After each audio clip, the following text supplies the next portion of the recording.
Hello and welcome to the Games That Made Us podcast. Future Brent here. When we last left the guys, they were just about to talk about the graphics and gameplay of Valkyria Chronicles. So without any further ado, I'm going to hand it back to past Benny to finish out the episode.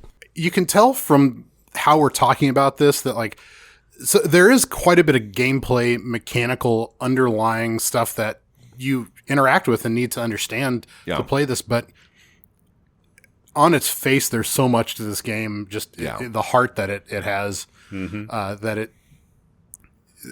we could spend the entire episode talking about just like how we feel about this game and not even what it does, but like what that game do.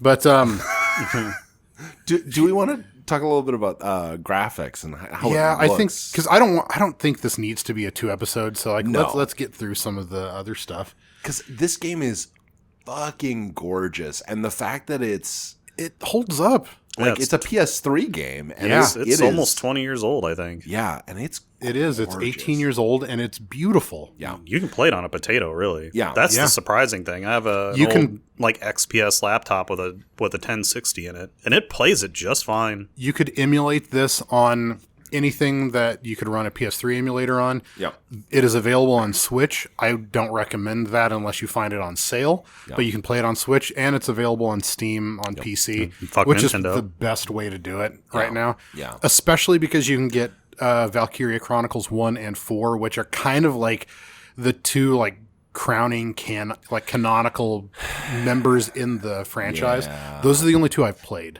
Well, the Steam version is always obviously going to have the higher graphics, higher refresh rate options and stuff. And it's got native support with the button glyphs are imported natively. So whatever controller you're playing on is going to be translated into the game. So it's just the best way. If you prefer one controller type, you can have your cake and eat it too. So play the Steam version.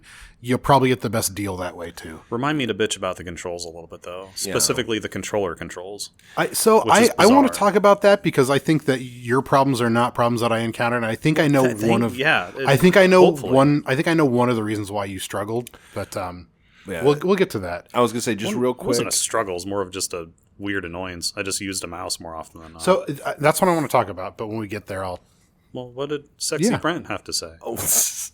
So so I got this game I think for $7 on sale on Steam. Yeah. It's frequently very cheap. I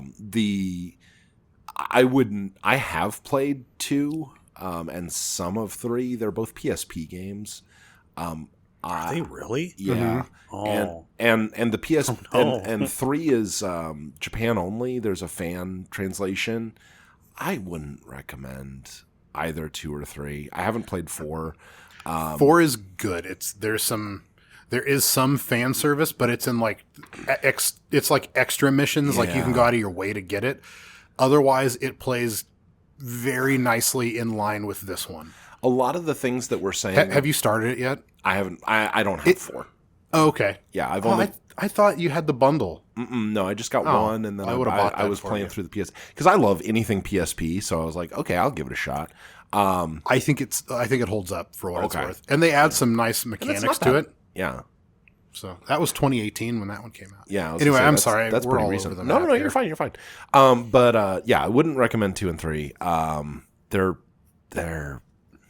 They're rough. I mean, this game does not translate well to the PSP anyway. It makes everything very corridory, and they're both much more anime. And I don't say that with any hate, but all the things that we're saying about how this game, the first game, did stuff kind of tastefully and subtly, 2 and 3 don't. They're just yep, okay, here we go. Here's the Bikini Beach scene in the middle. The anime hammer. Yeah, in the middle of our fucking genocide, and it's oh, dude, no, sorry, I'm not there. Go to horny jail. Yeah, right. For a second, I thought you said porny jail, and I was like, that's correct. And one of the things that we're about to talk about with the first game that is so important to my enjoyment of it is this very specific kind of painterly aesthetic. It has this oil painting quality to it. And the second and third games obviously struggle with that on a PSP. But it is a gorgeous game with this really unique, and it made me think of Wind Waker. Not in the sense that it doesn't look like Wind Waker, but in the sense that Wind Waker is so unique in its visuals. It has such a unique style that I think it holds up much better than other games of its era. And Valkyria Chronicles is, to me, the same way. Like, it had such a gorgeous, interesting aesthetic that was so unique to it. I can't, off the top of my head, think of another game that does like oil painting with a film grain as its like default look. And it does it to me. It just holds up really, really well. Yeah, I can't think of a whole lot either. There might be some indie titles out there, but like not. I think that's one of the reasons why it holds up so well too. Yeah, is because that lends itself to scaling pretty well. It looks good on whatever you play it on. Yeah. Mm-hmm. Including like full HD or even like a 2K monitor, it's going to look fine on whatever you play it on. It goes all the way up to 4K even. Yeah. Yeah. Oh, nice. 4K 144 hertz. It goes that high. Damn. Yeah. I mean, it was a game that was made really long ago, so it was never really scaled to match that. So you do get some pixelation. Sure. But it still looks great. But having that compatibility, meaning that it's gonna scale up and not be out of proportion on your monitor, your modern display, is a good thing to be able to say. Yeah. As somebody who plays a lot of Japanese PC ports of games, this is a shockingly good PC port for a game of this era. Like, I mean, shit. Like when I got Nier Automata, like it was like playing in a window, and like I was like, dude, you're like a 6-year-old game. What the fuck is wrong with you? Like, yeah. I recently bought the first like 3 Ys games, and it's like those came out on PC first, and I was trying, and like. It's like crashing to desktop, and it's got like maximum like 640 by 480, and I'm like, what the fuck, dude? Like, how is it 2026? Huh. Yeah. Sorry. Anyway. We were about to bitch about the controlling a little bit. Do we want to? Yeah. Let's do gameplay, and then we can touch on controls. Yeah. Just to like describe the overall gameplay arc. Right. So we mentioned it's a turn-based tactical strategy game with a strong shooting mechanic. So at the start of a battle, you are presented with a map with predetermined, and this is one of the actual fair things that I will agree with Kirk on. You have predetermined character placement options. Yeah. You can put almost any character on almost any of those spots, but the spots are predetermined. Mm-hmm. So you have to decide who goes where, but they're ultimately all going to spawn in the same locations. Yeah, which isn't the worst thing in the world, by the way. It's not, because it's just with the game and its age. It's like, okay, fine. I'm not going to bitch about it too much. And they don't. But, what they could have given you were like squares or like bracketed areas that you could use. So you can't, that would have been better. So you can't like cheese the enemy or put yourself like soft lock yourself on accident, or put, which I would have done. Or and there are some cases where like the battle starts. And then, like, for story reasons, the entire battlefield shifts or changes before you even get to take actions. So there are a couple cases where, like, if you were to have free placement, it could maybe become problematic for, like, how the game runs or plays out. But I will agree with you on that. But you start out by placing your characters, and then you have some tactical decisions to make even at that point, because, like I mentioned earlier, you have those story characters with the badges that give you more of the CP, or like the command points. Mm-hmm. So like we mentioned during the Mechanicus playthrough, you have a similar thing where you have you have a pool of basically action points, action currency that you can spend for different types of actions. Most of the time you'll be selecting either one of 2 tanks that you eventually get a second tank in the game, or single characters and making their actions. Including a tank that our main character had in his garage at the start of the game. I know, it's great. Did you guys really use the tank very often? Yeah. I It's never very- use the tank unless I was forced to. Like clearly, I meant to use the tank to do X, Y, Z thing. It's very important. Use it for mobile cover. Yeah, It's the best. The other thing that I used it a lot for is like we need to hang out and just watch each other's tactics in these types of games. I know. I was thinking it's got to be fucking fascinating. I was thinking the exact same thing, is to see how I play versus you, or from an action points like management perspective, it's cheaper to use the tank rather than lancers to take down other tanks. Yes. And so I tend to use it most in that capacity as an anti-tank, anti-building. Unless you happen to be really good. I just want to add a little asterisk because I completely agree with you. Because Lancers are, they're big, fat, slow dudes. Yeah. Well, and actually, they're super useful. But pound for pound, the best anti-tank tactic is Largo. Yeah. But I abuse the shit out of making like a Lancer retreat, and then I'd reinforce them into a base I take over, like maybe closer to a tank, so they don't have to run across the map. Which have to do that. I wish, again, they do explain that in the game, by the way. Like that is a tactic. Yeah. I just wish they embellished a little it's bit. Not yeah. well. It's not like well one explained. text box where it's like, hey, you can do this. Well, one of the issues that you ran into, or that we were going to talk about with the control scheme, is I think due to a lack of explanation of control scheme. Yeah. Okay. But so for me, pound for pound, Largo is the best way to take out tanks, because again, he can be. You have to get him ammo, so then you're committed to an engineer. Well, he gets, if you use all three of his rockets, he gets one every turn. Yeah. So it's not horrible, but I know exactly what you mean, because it was like one of my. But again, you don't have to worry about his safety. Yeah. He is cannon fodder. Throw him anywhere on the map. Get him behind the tank. And the thing is, like, use enemy tanks as cover, blow them up.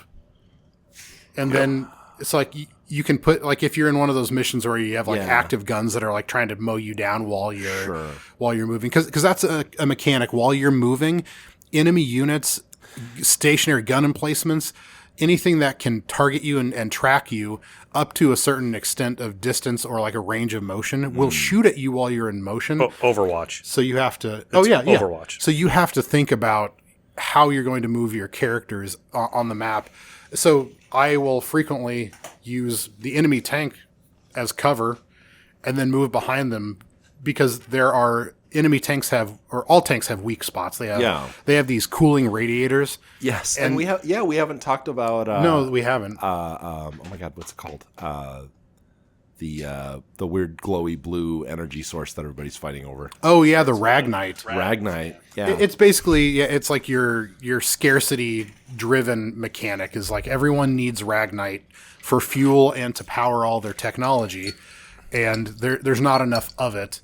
And so that's a big part of the underlying plot, is that they're like, one of the reasons why the big bad empire captures and enslaves a bunch of the Darksons is because they need to make them work a bunch of Ragnite mines. Yeah. And so goddamn smelly Darksons. But and it's part of the reason why Gallia gets invaded, because it has it's rich Ragnite resources. It's Romania in World War II. Yeah. It's the country that has all the oil, so both sides are fighting over it.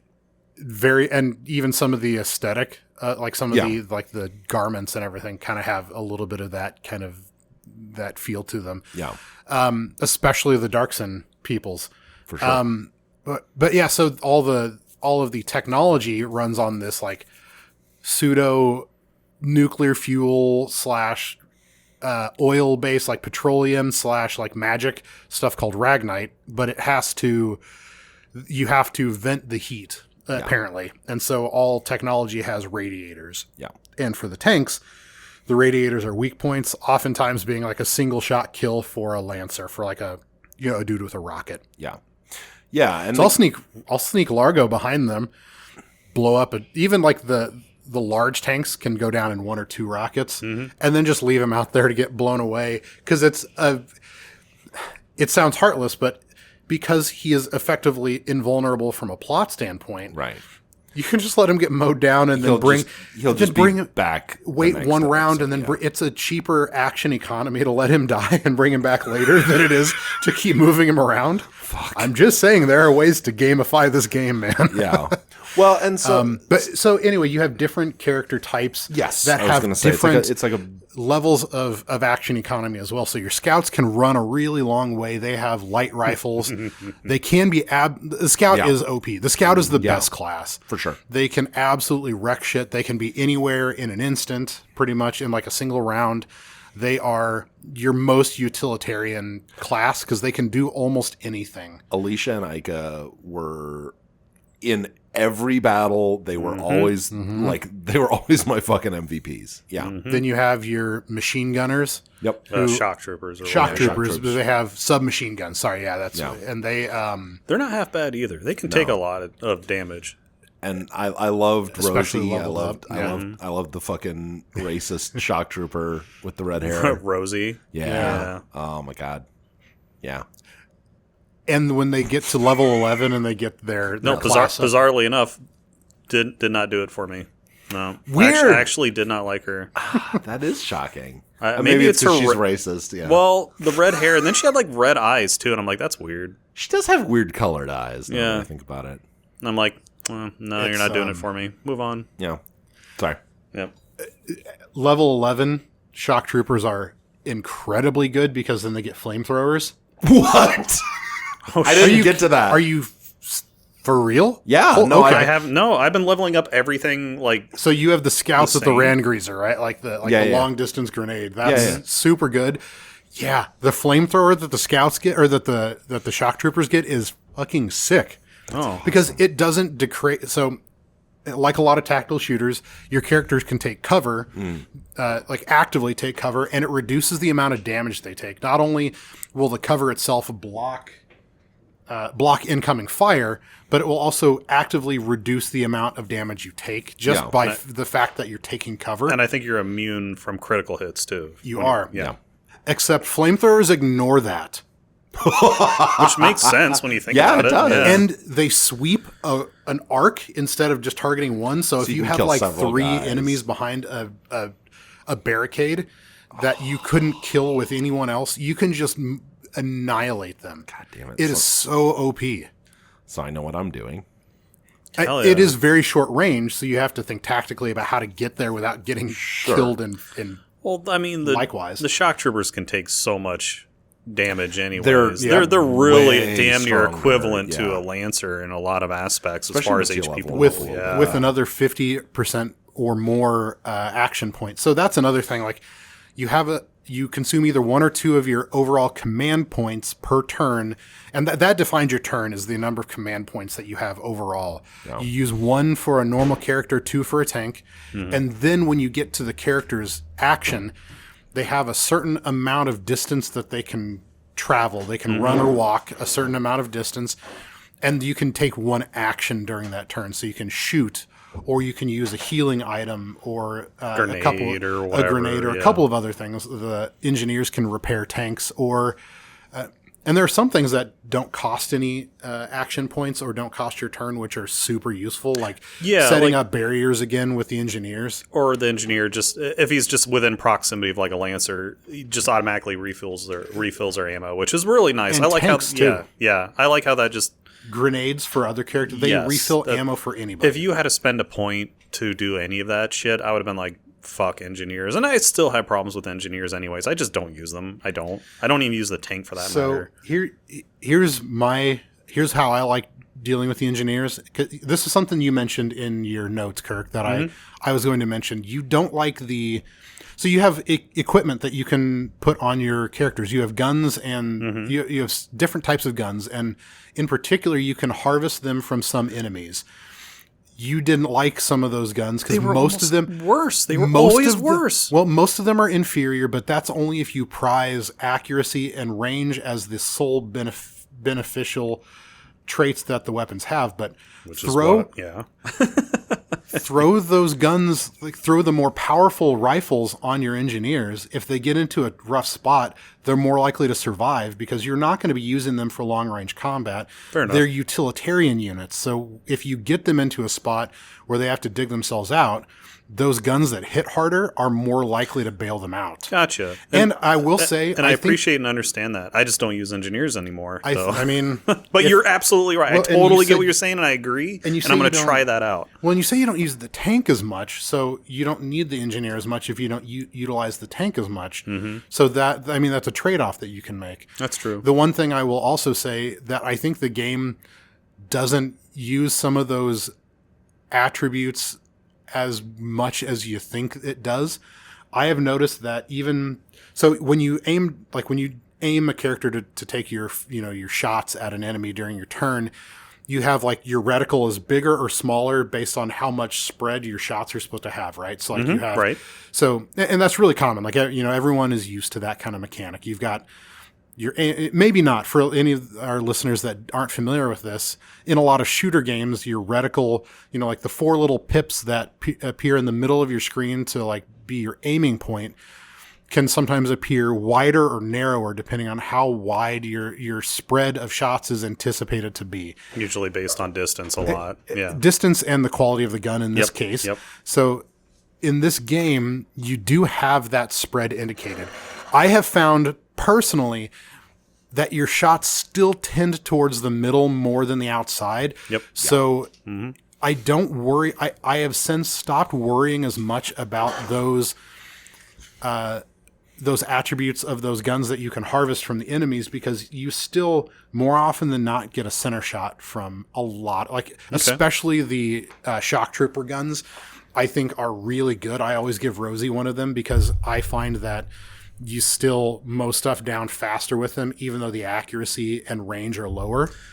I find that the accuracy and range are irrelevant for most encounters that shock troopers have. I'll definitely play around with that. My pain in the ass when it comes to aiming was, and I had to switch between using a controller and a mouse on the fly. So, well, unless I'm using the tank when I have to. But for whatever fucking reason, anytime I'd go to aim mode, because after you run, just so all of our fan knows, you have to press, I think, what is it, RB or LB, whichever button, to go into aim mode, so then your character will aim, and you can kind of, free move around, you're pivoting with your hips and your arms or whatever to point your weapon at the enemy. For whatever reason, on my controller, just even the slightest touch, it would move too far. There was such a lack of precision movement where I'm like, fuck it, I'm just going to use my mouse. And the mouse worked perfectly every time. So I'd use the controller for general movement, but then I'd use my mouse when I go into aim mode. And if I use the tank, I just did not use the fucking controller at all, because the controller was just a fucking shit show with the tank. So here's the thing that they don't explain that I was talking about earlier. Use your right stick for large movement and use the D-pad for fine adjustment. Yeah. But it's tank controls, though. Like, why fuck with tank controls? Tank controls have been around on analog sticks forever. Why fuck with it? But you don't have to worry about that, because like you're only worried about running movement, and then you're only worried about aiming movement, but not both at the same time. Okay, guys. I figured something out that Kirk didn't. I figured out a mechanic that Kirk didn't figure out. Yes! Dude, let me know so I can get this coveted S rank. This is the first time. It just makes it easier. You just get close with the right stick and then use the D-pad. I am absolutely... Brent, you deserve it. We'll get you a gold star. We'll get Brent. I'm absolutely putting in the like the New Year's.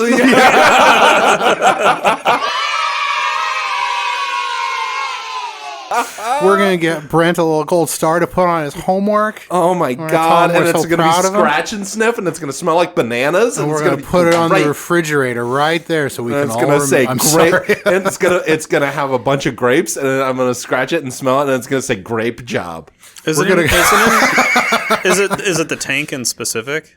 No, it's any character. It's just whichever. Any character. Oh, so it's any character is this thing you're talking about. Yeah. Oh, okay. Yeah, you can do... Well, now I'm really curious. Maybe that's why I'm not getting the S rank. Go home and test it, because I wonder if there's like something wrong with your game. Get the fuck out. But no, I would use the controller for general movement, but then I'd use the thumbsticks and whatever for like... I would try to use it for the aim mode, but I'm like, fuck it. I'll just use the mouse. I only use the controller because you can do fine fine control changes with the D-pad. I like how you can quick switch between the enemies though with the controller. That's pretty dope too. Yep. So I would use that a lot, like to quickly aim, because a lot of times I'd move, even though I knew the enemy is to my left. Okay. I would go to aim mode and then do the quick switch to an enemy, and it would automatically aim. But then like doing the fine, because I always aim for the fucking head every time, sure. And I'd have to use the mouse for that. So advanced tactic time. I have a quiz question. Did either of you ever intentionally aim at an enemy's feet for a specific reason? To get them to jump up in the air? No, in case they were going to dodge your shot. Aim at the ground, and then they can't dodge you. I would aim at like legs if I knew it was like a fucking anti-gun emplacement, because at that point it doesn't matter, I found out. You can shoot them anywhere, and it still kind of takes away from the same health pool, because it's not considered the person. It's like a whole unit, so you could shoot anywhere. If you've ever whittled an enemy down to like almost no health, and there's any chance in hell that, like, unless they're facing away from you, there's a chance that they'll dodge you. So aim at their feet. It doesn't, because you don't need critical hits at that point. You're going to kill them no matter what. Aim at their feet. That way, even if they dodge, they dive right into the way of your shots. It's kind of hilarious. It was pretty rare for anyone to ever really dodge, though. The named enemies dodge all the time. So that's a good way. I oddly never had that happen. Really? What kind of jank-ass version of this game are you playing, Kirk? The one you bought for me. So it's your fault. I take it back. There was a sniper in that big dusty deserty mission that I found. Oh, fuck that guy. I would fire at the head, and they would almost always dive on the ground. So I take it back. I did experience that. The specially named enemies have a ridiculously high dodge rate. And so, like, unless you have a character with undodgeable shot, which is hilarious when you...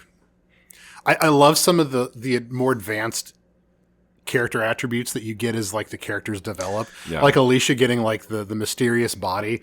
And just, like, you can throw her out into the middle of anything, and at the end of the turn, she just, like, insta-heals and is like, oh, that was neat. I won't say her body was mysterious at all. I love how intuitive this game was, though, because you know how I got around that very same dodge instance?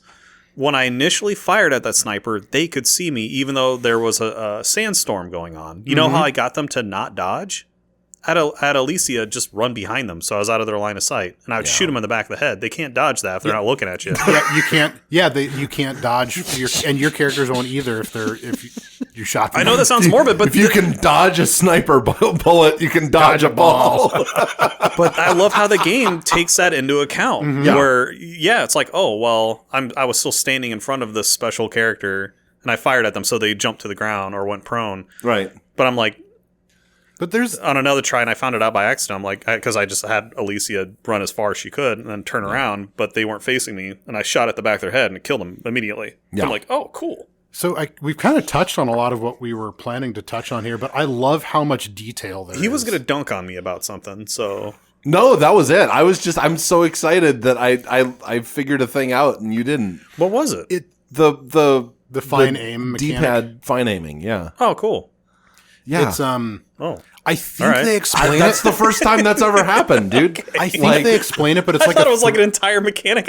No, that's it. Just the fact that there is a mechanic in the video game that I figured out that you did not is reason enough for me to celebrate. Does it work as good as the mouse?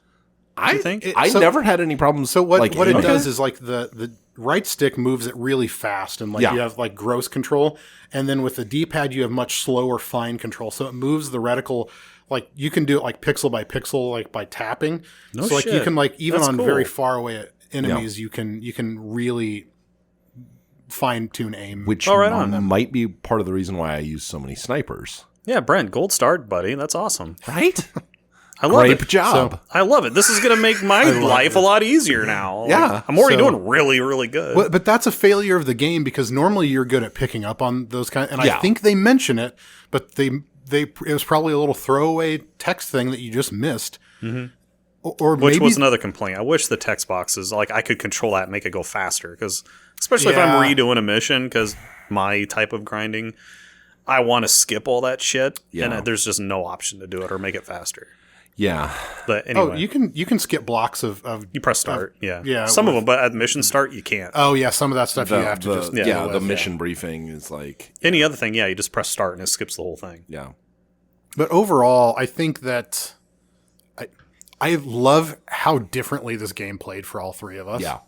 Especially coming off of, like, Fable, with so much choices matter mechanics. Yeah. We both look at Brent. Choices matter, Brent. God damn it. With so much variance in how you play, and this game ostensibly shouldn't have that much variation. Yeah. But there are clearly a lot of... I wasn't expecting to hear the way you guys play the game being so different from me. I kind of love that, though. Well, and so I think that's one of the things that I love about tactical and strategy games in general is they invite differences in play, right? Like that, because there is no so in most of the missions in this game there is no fixed solution. There is no like this is the one way that you can win, and I think that's part of why. Kirk and I have talked about this before, why that's like such a huge genre. And there's always different ways to accomplish the victory conditions, even if there's like one set victory condition. Yeah. There's usually different approaches, different paths across the map. And then they've set it up that way too. I think that they took a lot of care in how they designed. I love the map design, by the way. I think it's super fun to explore these maps and like the different levels. You know, like the 3-dimensional aspect, like the sniper towers are so fun. Yeah. Put a scout on a sniper tower and just let them pick, or like, actually, that's one of my favorite tactics. If you have a bunch of shock troopers, because they will wreck your shit. Yeah. Just soft lock them by putting a scout in a sniper tower. As soon as the enemy gets hit as they're running around, they'll just stop moving. I love it. Just put them on Overwatch. Yeah, exactly. Yeah. A couple scouts on top of a hilltop will just lock people up. I love it. So I don't know that there's going to be a ton to say, and maybe I'll be wrong. I frequently am, but I don't know that there's a ton to say. But do we want to just briefly touch on kind of audio and the music and sound design of this game? Sure, I'll start. Go for it. The battle music got repetitive. Yeah. It got very, very repetitive. It was fine at first, but it got to the point where I went into the settings and just turned it all the way down.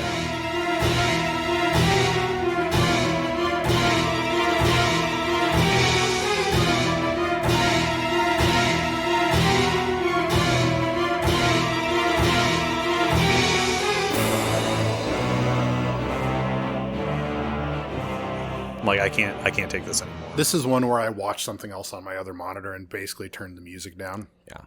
It's not bad. It's just not incredible. Yeah, especially when you have like those 20-minute missions or whatever. And although it's like the same fucking loop over and over and over. Some of like the again. military marches and like some of the sound effects are good. I think the gun sound effects, like the very satisfying. It's all really nice.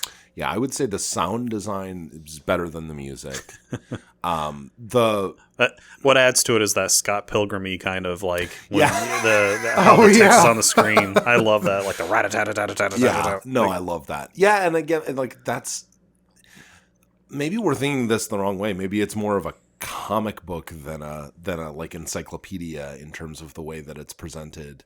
A comic book encyclopedia. Yeah, exactly. But no, the music was functional. They went for a specific vibe, which is that like war documentary thing, and they hit it.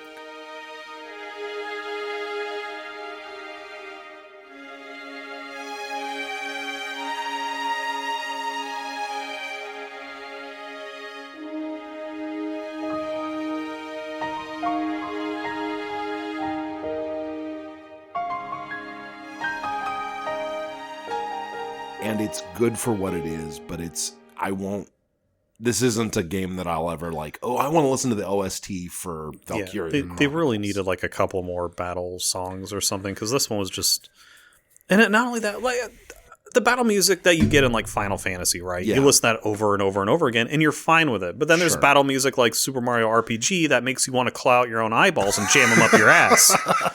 Well, but this game isn't to that extent. No, but it's just like fucking. It's frustrating because they did do the like JRPG. Here's the battle music thing, but the whole game is. The battle, and so it's like you need more variety. I think if they would just throw in more ambient sound effects with the battle music, it wouldn't have bothered me so much. Like maybe have like background like gunfire, like you hear the snap of a machine gun or a random mortar shell landing out in the distance, or like birds or anything. Like when you're anything. So they don't have that on the overview, but they do have it when you go down. Like if you choose a character, and assuming they're not in like immediate jeopardy and getting shot at, and you feel like you have to run. If you just listen, there's like.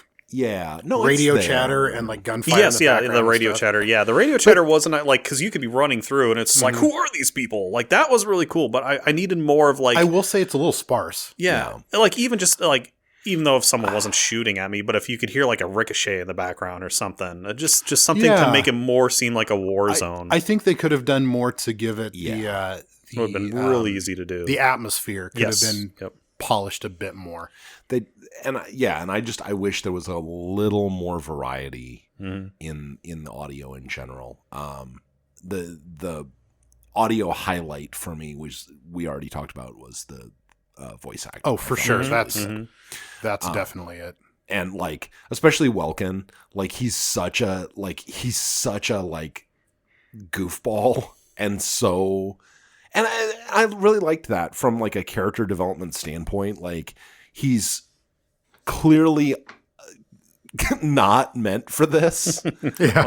And like the fact that he kind of like rightfully though they kind of established that. Yes. Like he studies natural science. Like he's not he's the exact opposite of a soldier. Exactly. And it's like but they make that a point too. Like you feel it. Like these are they're like I said, they're not conscripts, but they're volunteers in a militia thrust into the roles because the world is collapsing around them. So like you have bakers and you have biologists and singers and people doing other normal walks of life kind of things. These are not in the beginning grizzled soldiers, but and I kind of like it's unfortunate for them, but like as you develop, like you pay to develop their equipment, their equipment becomes more militaristic and more hardened and more aggressive. And it feels like the characters mature with that. They're deadlier and they're more aggressive and it kind of a visual metaphor a little bit. Absolutely. I just a real quick aside. I loved, past tense, unfortunately, but I loved his adoptive sister. Like she was the perfect encapsulation of what you were talking about of just like, she's not supposed to be there, man. Yeah. Like, and they didn't pull that punch with her. No, God. Kind of heart-wrenching. Yeah, that was fucking dark, dude. And then Rosie finally figured her shit out. Yeah. Then, oh God. Although when they pulled that, I'm like, oh God, they're gonna fuck, aren't they? Yeah.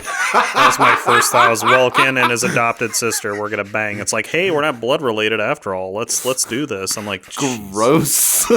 I honestly thought that's where they were gonna go with that when they announced, like, well, his father was nice enough to adopt me. I'm like, oh God. Oh my God. Oh God, it's the beginning of step sibling porn. That's where I thought it was going to go. I really did. All I could think was shameful thing. But in my head, I'm Archer, like, you need to be with Alicia. This is bullshit. Like, don't be banging your adoptive sister. All I could think when he was saying that was in Archer, where Krieger's like, she was pretty dead. Yes, so pretty. God. Okay, God, Krieger's he could have changed the tone of this game. Yes. Well, especially with this thing for anime girls. Mm-hmm. Oh, God. Mm-hmm. Yeah. Oh God, that's right. Yeah. Krieger-san. My cherry blossom is wilting. Oh, this has become a cursed place. Okay, we have to. Okay, let's wrap up. Yeah. Do we want to do final thoughts? Or do you have more that you want to? No, I think that we've killed it. We've killed it. It's dead now. honestly, I'm excited to finish it out and then probably move on to the next game. Not the PSP one, but I think skip to 4. Yeah. I think when you got it for me, it came bundled with 4. I bought you the bundle because it was basically the same price, or it was like the winter sale, and I was like, fuck yeah, I'm getting this for Kirk, and I knew Brent. I would have got you 4 if I'd known that you didn't have it. I thought you did. No, I saw it on sale too, and it was like $5, and I just wound up getting other things. I've got so much backlog right now. They don't change the formula wildly, but they improve on or change like what's already there, which I think works. I actually haven't finished 4, but I like it. I think it's like a good continuation. Yeah. Or actually, so it runs parallel. It's actually like Welkin's story is kind of like the key story in the universe of this conflict. So like 4 is a separate squad running parallel in like in a different set of missions and objectives.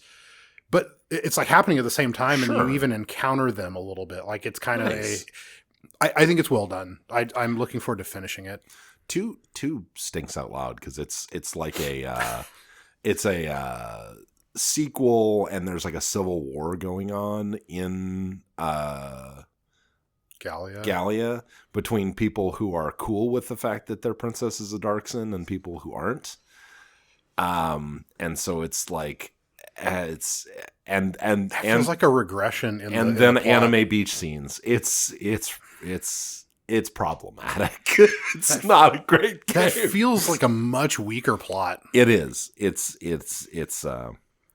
yeah. But I went straight on from 1 to 2, and I wish I hadn't. Well, go ahead and do you have anything else then to like do your final thoughts then, if you have anything else? Yes, I do have a couple of things I just want to touch on. I do enjoy the flexibility of this game, where so long as you're not in like the third person running around mode, as long as you're in the bird's eye view of who you want to pick next to do an action, you can just walk away and make a sandwich. Yeah. And you're fine. So it really gives me a lot of flexibility if I wanted to like, I don't know, go to the bathroom or, I don't know, catch part of a hockey game or something. Like I could do that. Yeah. Like that was really cool, but seriously, the big tank battle with Maximilian can gargle my coin purse. Fuck that level. And to me, it wasn't. It's not that it was hard. It's just so fucking time consuming. It takes forever. It's annoying as fuck. It got to the point where all that was happening was I was just moving characters around, and then the tank would move a little bit to the next thing, or the big tank, the big bad, would move to the next objective. Maybe a little bit. Like, it would move a little bit more. Yeah. But by that point, I'd already blown up all of its little machine gun turrets. Yeah.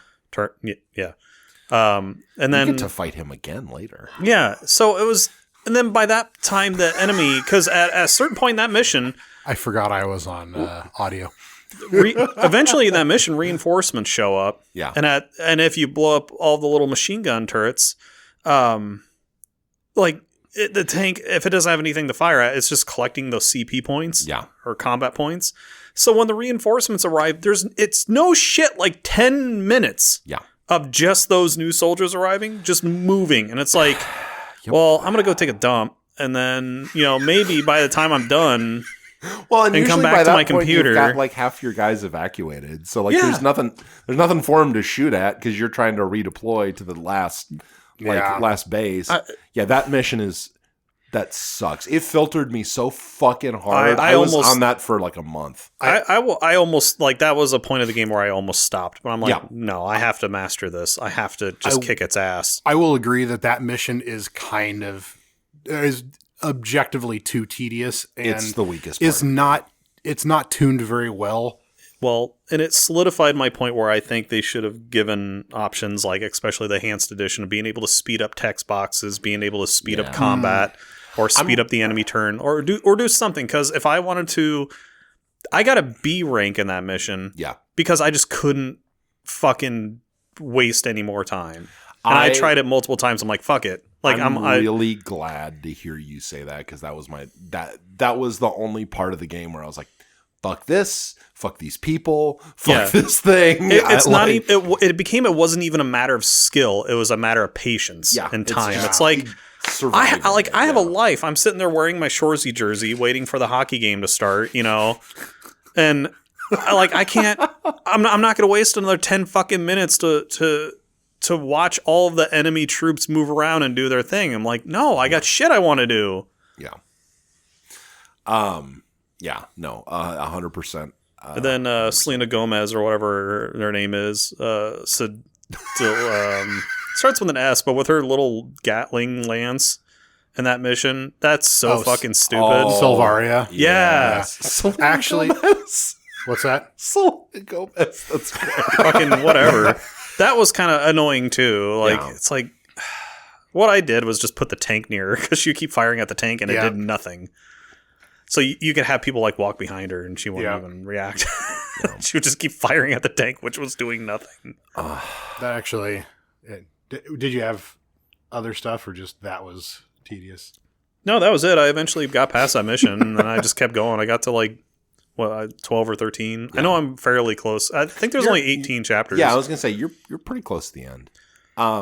But I think I played enough, especially if I'm going back and replaying and getting the A rank. Like, I like this game. I do. I really do. Yeah. Like, and I've spent many hours just to perfect those missions, and I'm going to do it for the rest of it, too. So, probably tonight. I was really excited when Benny picked this one. I really enjoyed this game. I really like. I don't have much else to say other than just I strongly fucking recommend this game. It's like $6 on Steam a lot of times. It looks good. It plays well. I think the story's good. If you are somebody who likes like TRPGs, SRPGs, if you like that kind of game, if you are somebody who liked Advance Wars or Shining Force or FF Tactics or something like that. Hell, if you liked Mechanicus. Yeah. This is like a 3D version of those games. Go play it. It's fun as hell. I'm actually annoyed that Benny didn't bring the game to my attention sooner. Yeah, I do it. I really do. I really do. I enjoy this game so much where I'm like, fucking, where have I been the past 18 years? And why didn't my asshole friend bring it to my attention? You know what? That's fair. I'm kind of surprised that I almost feel like maybe I mentioned, like, maybe I talked about it while we were like super drunk in college and we were both like, wait, what were you talking about? And I was like, I don't know. Probably. Here's another beer. I think if you mentioned Anime World War II to him, he probably would have been like, no, I'm good. You know, when you're right, you're right. Yeah. I pull my cock out of a woman and I'm like, what'd you just say? Out of a lemon? Out of a woman. I think so. Oh, okay. That makes a lot more sense. I'm sticking with lemon. Things can get weird. Like, I don't know. College was a strange time. Fucking fruit.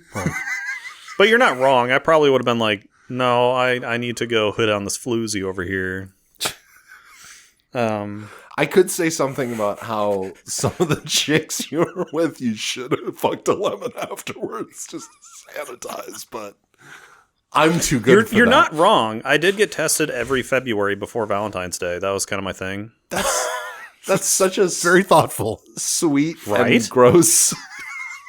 Yeah? I love it and hate it all at the same time. Well, if you can be anything, it should be efficient. That's fair. Benny, please tell us your final thoughts.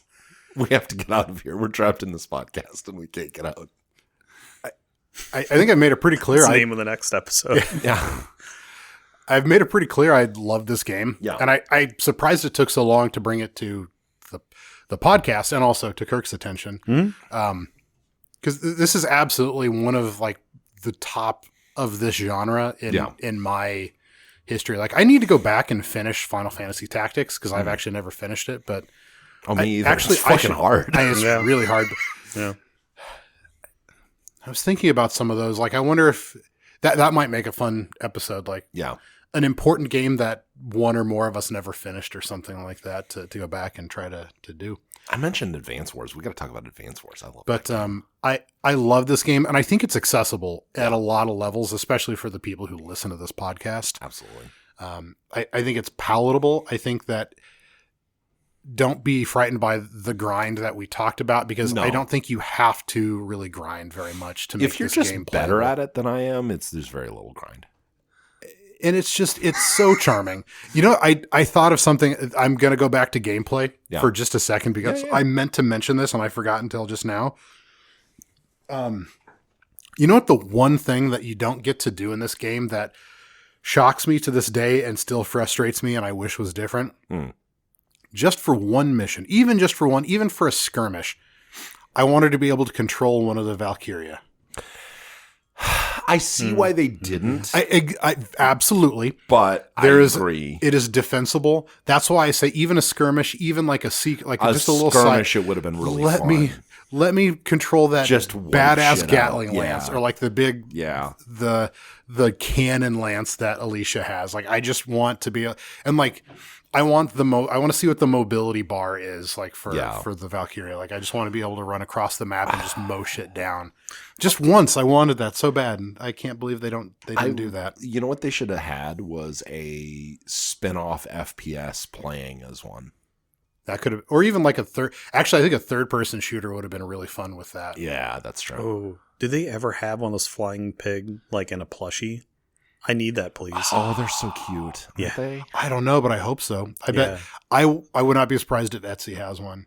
Yeah. But I love this game. I think it's and I'm so lucky that this is another one of those bought it in the store on the spur of the moment. Yeah. The same as Skies of Arcadia, but I'm glad that this one is significantly more appreciated. For being a more appreciable game, I'll give it that. I'm literally after this and I go home, I'm probably going to play and try to finish the rest of it tonight while watching hockey. It's such a good game, and I'm excited to play 4. And then after I beat it, next time I see you, I'm gonna lick your bald head just out of appreciation. That's how I show affection to Benny. Okay, that's fair. I'm glad I have hair. I've told you repeatedly that I prefer tongue kisses. Oh, God, he's such a gentleman. He is. God, just the best. All right, let's wrap up. I can't make eye contact with you when you're looking at the top of my head, Kirk. Okay, so our friend... Shit, that's fair. I guess we could Spider-Man it or something. Brent's always over there saying the whites of your eyes look weird when you try to look up that high. Our friend... just going to power through this. Our friend Cheesy Wumpus asks, what is the fucking hardest question of all time, especially for me? I don't know if you guys will have an easier time with it. What is your favorite gaming soundtrack of all time? Easy for me. This is, by the way, this is an episode. This isn't a question. This is a fucking episode because I could do top 10. You and Cheesy Wumpus are big time game soundtrack people. You guys really get heavily motivated and I have several compelled by these. Yeah. And I'm not that episode would be 90% Brent, I think. It really would. Yeah, but we can do that episode. I'd be really happy to do that because I could throw in a wrench here and there and make it weird. Oh, but if we want to answer, I have an answer now, and I have one too. Yeah. All right. Well, Benny was excited, so let's. I'm sure I'm excited just because I love it, but I'm sure you know what mine is. It's got to be Chrono Trigger. It's Chrono Trigger. Yeah, absolutely. Yeah, it's one of the. I'm comfortable saying that it's one of the best soundtracks for a video game ever made. Corridors of Time by itself is reason enough to have it on the list.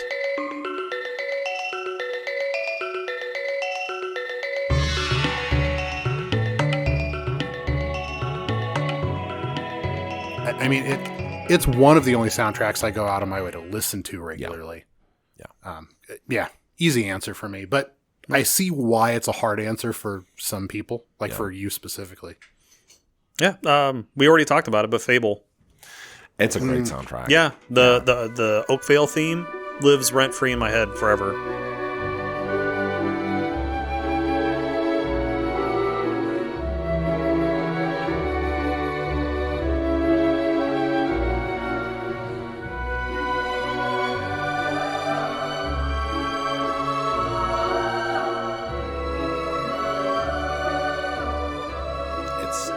Yeah, and that's one of the reasons why I picked it. It was because it was my favorite soundtrack of any game ever. When I think about all the games where I'm just, just trying to, or what soundtracks I've gone out of my way to gather, I have Fear, oddly enough. I have the Fear soundtrack, mostly because of its complexity. Yeah. And how they went about recording that is very, very interesting. Nathan Grigg did a wonderful job.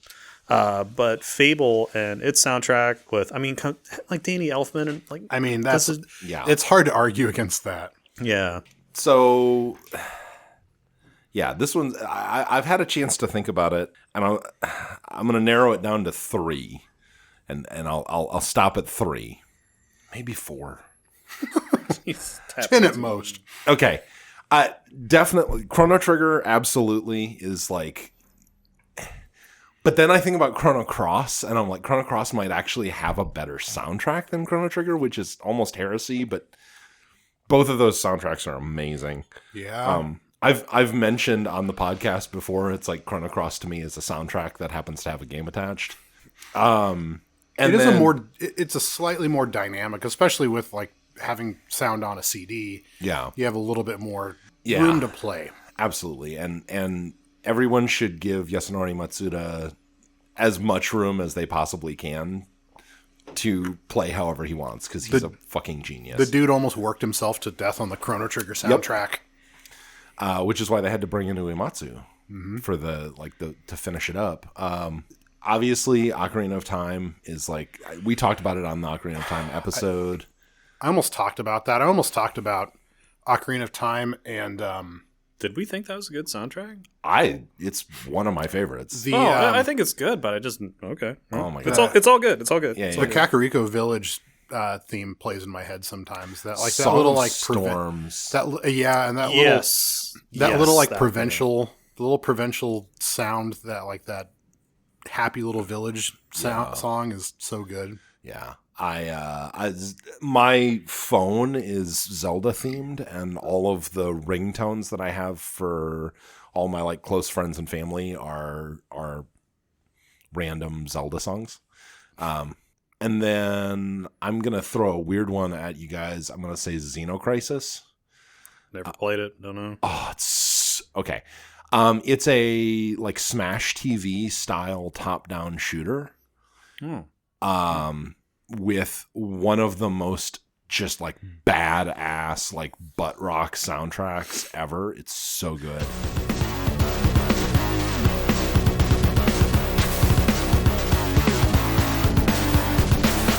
Butt rock. Yeah. Oh yeah. Just like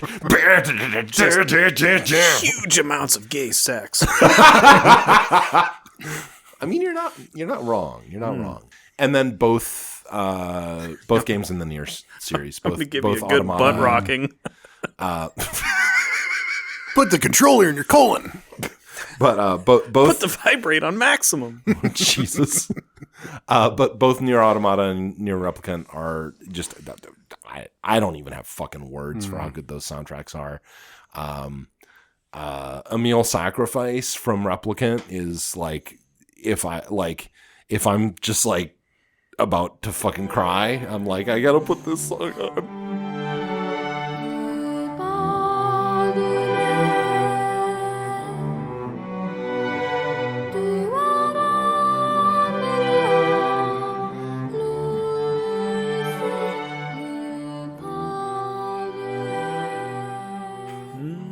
Shadow of the Colossus, maybe? Oh, that's a great That's a good one. I don't know if it's like my favorite or even like I'd have to really think about it. You're right. This is like an episode. If we ever covered that game, by the way, we have a friend who would also insist on the same one who insists on being on a Morrowind episode would insist on Shadow of the Colossus. Shadow of the Colossus, I think, is just kind of unanimously like that was a game that we were going to cover at some point in time. Just Kirk, I actually you made me play a game that I would put in sort of my top 10, which is FF8.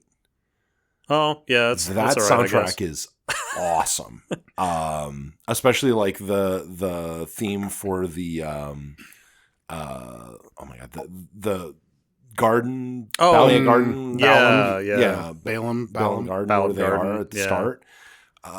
That's a very peaceful, kind of lives rent free in your head, just comes out every now and then. You're like, I would say most versions of the Crystal theme are pretty. It's a pretty good song all around. Donkey Kong Country. Yes. I like for how simple it is. It's so good. Aquatic ambience.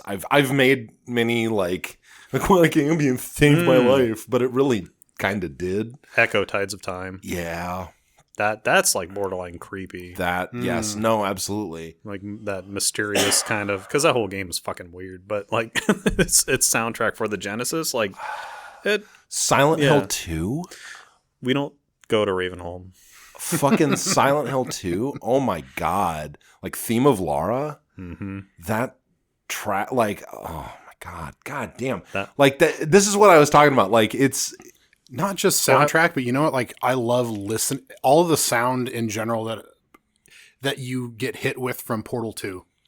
I don't know, like the Portal games, even out to and especially including Jonathan Colton. Yes. Oh, for sure. By the way, Silent Hill 2 will eventually be a game. Fuck yes. It was the first game where I, as a young man, I had to sit my controller down and walk away for a while. I love that game so much. Like the original.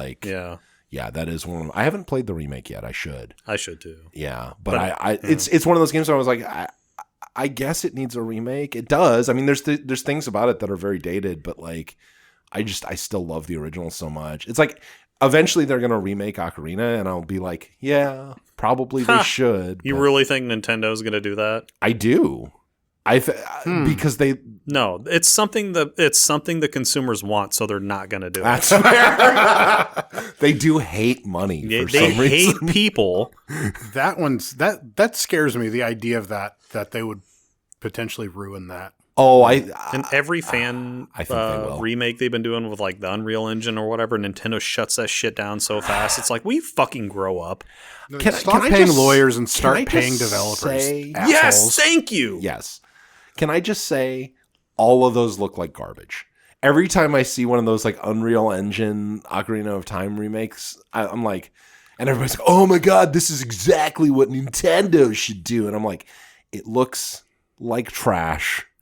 The reason why the original holds up is not that it was like super realistic and this like Unreal Engine bullshit. You're right. Well, just remember you're right, but Brent, I enjoy the concept more than reality. Yes, remember absolutely. that Nintendo teased that dark realism version of Zelda that one time. So like they toyed with the idea of it, which is the only reason people didn't like Wind Waker. And then we ended up with, well, that's true. That was the only, because they expected one thing and got the exact opposite. Yeah, but then it led to Twilight Princess down the line. Yeah, which is basically the spiritual successor of that. That stylistic choice, even down to the fact that it's got the same link in it. They've played with the idea of it for sure. Yeah. Brent's right that all like the Unreal ones of the other levels and whatever are kind of dumb, but I did really enjoy the first initial one where he's inside the Temple of Time. That one was pretty dope. Yeah, that was pretty cool. I did enjoy that. The lighting effects off of the stained glass windows. Yeah, I did. That was very beautiful to me. Did you guys see the fan Zelda movie that came out not too long ago that was like trying to connect Majora to Twilight Princess? Mm-mm. It was okay. I didn't hate it, and I've got it on my Plex server. It was different. All right. Hopefully that answers your question, buddy. We might see you later today, which would be cool. Maybe you'll be on the next episode. He's been asking when I'm going to release, when we did that couch kind of thing. But the threshold on the mic was set so low. I do not want to release those. I know. Those play just because you can't. Just put it. You can't hear him at all. Put it on Discord. Okay. Just throw it on Discord, and then like that's gonna be my takeaway is like anything that I'm like, this is bad, but like if you like us and just want more of our shit, like I'll just put it on Discord. Well, I might as well tell all of our fan, like the reason why I haven't done the release of everything we played for Halloween is because, we had guests show up or whatever, and it was 100% my fault. I still had my mic, which the mic alone would have worked, but I still had the threshold set to as if I were doing my TMIG episodes, which is a mic meant for 2 feet in front of your face, right? Not 6 to 7 feet away with multiple people. That is 100% my bad. Well, and that's, it's like if you go back and listen to the early episodes of this show where I was doing the audio and had no idea how to record for a podcast, like, that's okay. It's a learning lesson. We'd do better next time. Yep. If you like what we're doing, we like you too. And we're happy that you're here. All 5, 10 of you. We would love it if you would come talk to us on Discord. Shareware Eater, thank you for coming and talking weird Mac shit with me. That fills my cold dead heart with so much joy. I'm planning on there's a distro that somebody put together that is like a compatibility layer Linux distro that like lets you play old Mac games on old x86 hardware, and I'm planning on setting up one of my laptops with that, and I will talk at you about how that goes. Continue giving us questions on Discord. We love those. It makes me super happy. Check us out on Spotify, Amazon Music, YouTube. If you don't have Discord, email it. Your questions to us. For sure. Carrier pigeon, smoke signal, however you figure out to get it to us. Threatening Post-it note on the car. What is our email? It's we have an email? Yeah, we do. It's listed in the dibbly-doo, the description on our podcast episodes. So email questions there if you do not have that stands Discord for and you have no interest in getting mail. Discord. Absolutely. Or just leave it as a comment on our YouTube videos. I get back to all of those because there's been like 10 total since we started this fucking, as Kirk would say, bus stop or whatever it is. Whatever it is we do. Here. I think we're like a tax office. I don't know. No, but if you want to kind of remain a little more anonymous, just email it to us. Yep. Yeah, that's fine. And we'll get back to you. And I do love that like people have been sending me Steam codes for their random indie games in that email. I'm going to be honest, I haven't liked any of them yet, which is why I haven't mentioned. But if you've got a game that you're trying to promote, maybe you'll do better. I don't know. Do a lightning round episode where you just tear all those games apart. Just like, God, that sounds amazing. Actually, just like go through and play them all for like 10 minutes. Like, this is why this one sucks. This is why this one sucks. But no, I don't mean to. Fuck you. You're cool. Yeah. Merry Christmas. Merry Christmas. Fuck you. Kiss his ass. Happy Hanukkah. Kiss my ass. Kiss your ass. Kiss his ass. Kiss his ass. But yeah, continue sending us stuff. We love it. And yeah. I hope you guys are all doing well in the new year. Oh, also, it's our 2-year anniversary. Holy shit. We've been doing this for 2 fucking years. This is now year 3 of the Games That Made Us podcast. My God, what have I done? Right? So thank you for those of you who have stuck with us this whole time. I don't know what's wrong with you, but I appreciate it. It makes me so glad that you're here with us in the garage, in the murder garage. Depending on when this episode comes out, TMIG January is coming out. The script is done. Yeah. I'm no longer in a boot, so I can. I even bought 2 softbox lights. So to really kind of, I'm working on it. I promise this isn't another one of these, Kirk's just fucking being lazy. He's not going to do this show for 6 months. No, I will actively talk about my injury in the next episode. I'm really excited for it. I'm going to talk about CES because that was fucking garbage. Yes. So love you guys. By the way, we should all go to CES sometime and fucking YouTube fucking the way it is now, hell no. That would be hilarious. Can fucking throw more AI slop on our face. There's got to be some talking about consumer electronics. There's got to be some like smaller cons that are relevant that maybe we'd actually have like some. There's a Casey Retro Games Fest. What, like Arson? That's out at the Overland Park Convention Center. It's where everyone gathers around a burning warehouse and talks about stuff over beer. I saw a fun play on words and I took it. Leave me alone. No. All right. Yeah, that's it. That's the episode over. We're done. Goodbye. No, wait. You got to do the... I'm gonna... Krista Miller, why are you not voicing Cleopatra? Bye! Thank you.